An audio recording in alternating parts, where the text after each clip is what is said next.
कंहिं ज़माने जी ॻाल्हि आहे त पालणे नाले हिक हारीअ खे सिकी पिनी हिक न्याणी ॼाई। जा नंढे हूंदे ई हूर जहिड़ी हसीन हुई। जीअं वई वॾी थींदी तीअं हेकारी सूंहं में सरस थींदी वई। आख़िर जॾहिं सामाई तॾहिं संदसि हुस्न जी हाक हंधे माॻे हली वई। उहा सोभ्या सुंदरी जा मारू क़ौम जी मुर्क हुई, तंहिंखे सॾींदा ई मारवी हुया। बालकपणे खां ई फोग जो मारवीअ ते ॾाढो अरवाह हूंदो हुयो। हाणे त संदसि जवानीअ जो जादू पसी वेतर मथसि मस्त थी पियो। आख़िर पाण झले न सघियो, सो हिकु ॾींहुं वझ वठी पालणे खां मारीअ जो संग घुरियईं।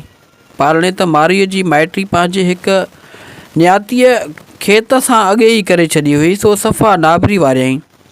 फोग जूं आसूं उमेदूं सभु पट पइजी वयूं ऐं नह खां चोटीअ ताईं बाहि वठी वियसि। पोइ त साड़ ऐं हसद विचां वेर वठण जूं सिटरूं सटणु लॻो। पह पचाए आख़िर उहा रिथ रिथियईं त को हीलो हलाए मारवीअ खे उमिरि जे फंदे में फासायां। उन ई मुराद सां मलीर छॾे उथी उमरकोट अची पंधु पियो ऐं सिटरूं सटींदो सुत ई अची मंज़िल मक़सूद ते पहुतो। उमिरि ओॾी महिल पंहिंजे अमीरनि वज़ीरनि सां कचहरी कयो वेठो हुयो ऐं खेनि हिदायतूं पे कयईं त रयत सां सितम करणु आहे, पंहिंजे पेर ते कुहाड़ो हणणु। ओचितो संदसि अखि वञी फोग ते पई, जो दर वटि दाद लाइ दाहूं करे रहियो हुयो। हिन खे हिकदमि सॾाए खांयसि पुछियईं त तूं केरु आहीं ऐं तोसां कहिड़ी वेदन आहे। फोग हथ अदब जा ॿधी अर्ज़ु कयो त जीअंदा क़िबला। हिन बंदे खे हुज़ूर जन सां हिकु ख़ुलासी ख़बर करणी आहे। उमिरि उन ई साथ कचहरी बर्ख़ास्त कई ऐं फोग खे फरमायो त चओ जेकी चवड़ो हुजई। फोग अर्ज़ु कयो त जहान पनाह, मलीर जे ॻोठ में मारवीअ नाले हिकु नीगर आहे, जंहिंजी सूंहं जी कहिड़ी सिफ़त करियां। आहे सा धनार जी धीउ, पर सिज बि संदसि अॻियां सिर निमाए थो। लिङनि ते लीड़ूं अथसि, पर जे लाखीणो लिबास पहिरे त हूंद पिरीअ खे बि परे बीहारे। अहिड़ी मनमोहणी मोहरत शाही महलात में ई सूंहे। उहो अहवाल सुणी उमिरि खां न्याय जूं नसीहतूं विसरी वियूं।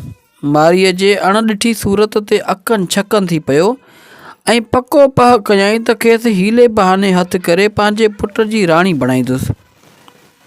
पोइ पाण ऐं फोग वेस बदिलाए वहटु पलाणे मलीर ॾे काहींदा विया। ॿ चार मंज़िलूं मारे 3 ॾींहं सिज उभिरे अची मलीर खे ओॾा पिया। हाणे पाण में पहण करणु लॻा त कहिड़ी रीति मारीअ खे फिसलाए फंदनि में आणिजे। उहे घाट घड़ींदा अची ॻोठ वारे खूह वटि निकिता। थर जा खूह अक्सर ऊन्हा थियनि था, जिन मां पाणी कढणु अलबत्ता वक़्तु पुछी उन जे सबबु थर ॼायूं आधीअ उथी संजण वेंदियूं आहिनि ऐं जेके वेसलियूं थी सुम्ही रहंदियूं आहिनि तन खे ॾींहं जो वारो मुश्किल मिलंदो आहे, छो त पोइ घर जी ॿी वरतण में ई रुधल रहंदियूं आहिनि। मारवी बि राज जे रिवाज पटांदर हर रोज़ु वॾीअ वेर उथी खूह तां पाणी भरणु वेंदी हुई। कज़ा सां अॼु निंड नहोड़े नियो हुयुसि, सो जीअं जागी तीअं घड़ो खणी उथी खूह ॾे हली। उते संदसि हिकु साहेड़ी बि बीठी हुई, जंहिंसां अञा खिलियाई खीकारियईं पए। ओचितो संदसि अखि परियां उठ ते ईंदड़ मुसाफ़िरनि ते पइजी वियसि। उन्हनि ओफ़टो आदमियुनि खे ॾिसी मारवी हीसजी वई, घड़ो उते ई फिटो करे पोयां पेर करणु लॻी। पर संदसि साहेड़ीअ खेसि हिमथाए चयो त छो थी छिरकी, ही वीचारा के वाटड़ू था ॾिसजनि, अलाए जे मतां पाण ऐं संदन वहट उञायल हुजनि ऐं पाणीअ लाइ हेॾां होॾां ईंदा हुजनि। घणे में घणो बि त पाण खे पाणीअ लप घुरंदा ऐं उन जे एवज़ पाण खे बि खाइनि। मुल्क जो वाह साह लहंदियूंसीं। साहेड़ीअ जी सलाह ते लॻी जहिड़ो मोटी तड़ ते आई त वाटड़ू बि अची मथांसि कड़किया। फोग अॻे ई उमिरि खे फूक ॾेई छॾी हुई त मारी उहा अथई। अहिड़ो हुस्न पसी उमिरि जे नींहं खे नओं नेश अची वियो। पोइ पाणी पीअण जो बहानो करे उठ हुशाए लही हेठि थियो ऐं अॻ भरो वधी मारीअ खे मिंत कयईं त पाणीअ ढुक प्यार। वेचारीअ विसोड़ल जीअं भाण भरे उमिरि खे थी आचियो, तीअं हिन खेसि बाज़ुनि खां झले खणी उठ ते चाढ़ियो ऐं वाॻूं वठी उथी वतन ॾे वरियो। उमरकोट में अचण सां उमर मारोईअ खे नई वञी महलात में काबू कयो। राति जो वटस लंघी वियो, ॾिसे त हूअ रत पई रोए। सो खेसि चवणु लॻो त रोज़ राड़े मां छा वरंदो, ॾुधो खीर वरी थणे की न पवंदो। हाणे हिते ई रही मुंहिंजी पट राणी थी वेह, मुंहिंजो ॿियूं सभु राणियूं तुंहिंजूं गोली थी गुज़ारींदियूं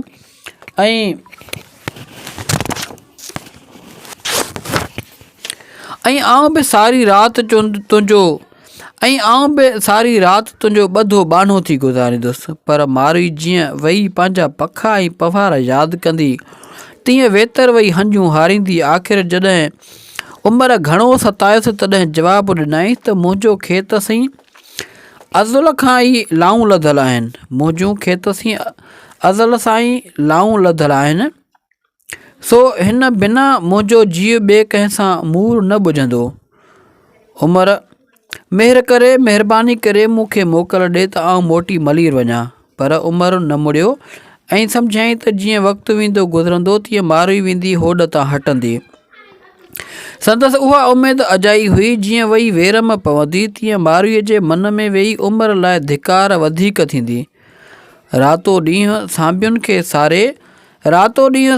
खे सारे पई झुरंदी ऐं छिॼंदी हुई, पर उन्हनि मां को वाहर वारो कोन वरियो। उमिरि बि संदसि पचर न छॾी, रोज़ु राति जो वञी लालचूं ॾेई रहंदो रंभींदो हुयुसि।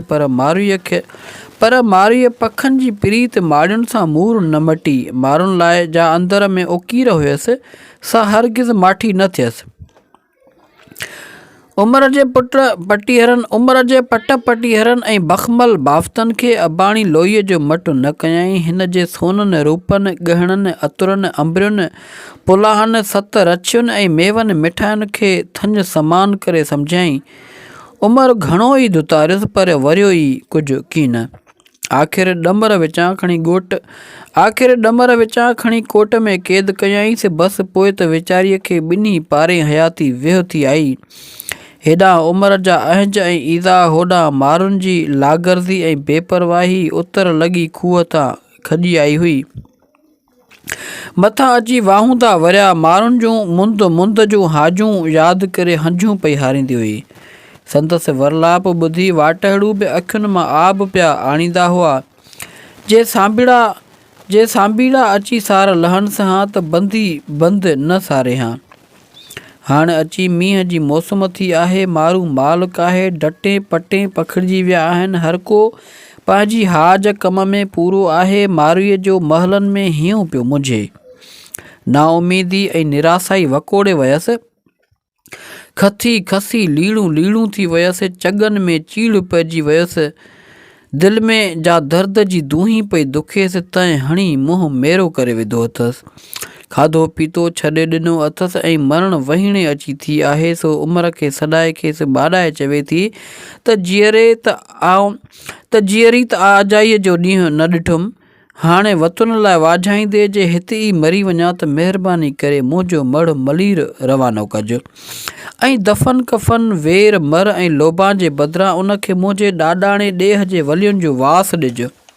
ईअं चई साणी थी किरी पई। मारीअ खे हला में ॾिसी उमिरि जे दिलि उथली आई। सो हिकदमि संदसि बंदि ख़ुलासो कयई, पर हिकु वारीअ वरी खेसि वेनती करे चयईं त दरवाज़ा दरियूं हाणे हिते हू कूड़ी आॾियां केतिरा तंबू मथां तूं जे मिल न आया मारई तनी रड़ में रू कोकट आहे कू पसी पवारनि में। अहिड़ो सत ऐं सचाई ॾिसी उमिरि जो मन भॼी पियो। हाणे हिन सतीअ खे पंहिंजी सॻी भेण करे सम्झणु लॻो ऐं मारुनि ॾांहुं माण्हू मुकाई त अची पंहिंजी अमानत वठी वञो। हीउ सन्हीओ सुणी वीचारनि वारनि में नओं साहु पियो, पर शक पियनि त मतां उमिरि असांखे कूड़ो दलबो ॾींदो हुजे। सो हिकु ओठी संभराए रवानो कयऊं त वञी सुध संभाव लही अचे। ओठीअ उमरकोट में पहुची मारुईअ सां मुलाक़ात कई ऐं दिलदारी ॾेई चयईंसि त जहिड़ो सत सील रखियो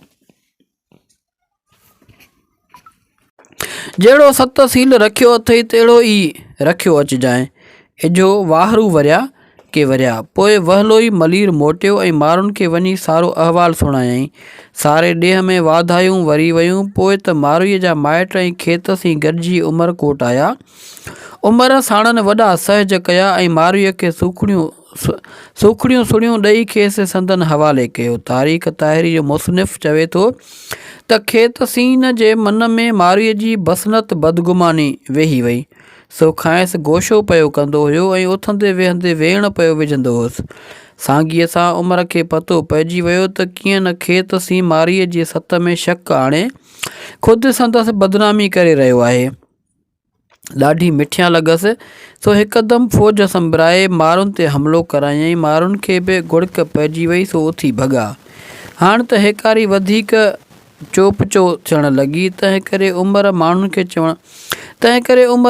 खे चवणु लॻो त हिन सतीअ जो वर छो थो खेसि मुफ़्त आज़ारे।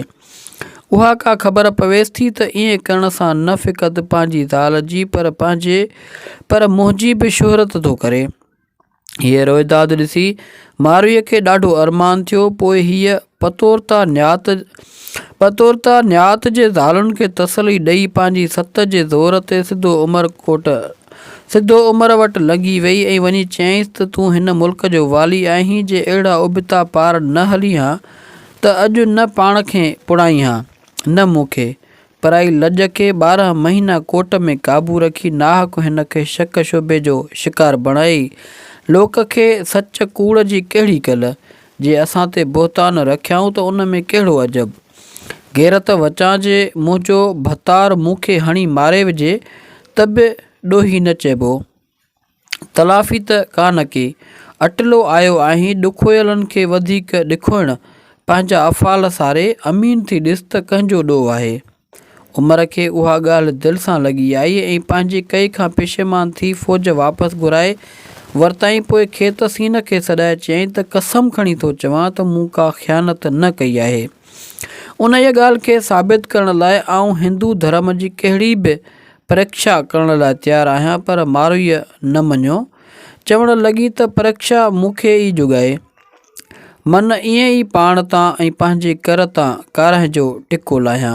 उहा रिथ क़बूल थी। पोइ हिकु आड़ाह तयारु करायो वियो ऐं मंझंदि हिकु लोह जी सीख तपाइण लाइ विधी वई। जॾहिं उहा तपी लाल थी ऐं खिवण जियां झलका ॾियणु लॻी तॾहिं मारुईअ उन खे हथनि में झले बीठी।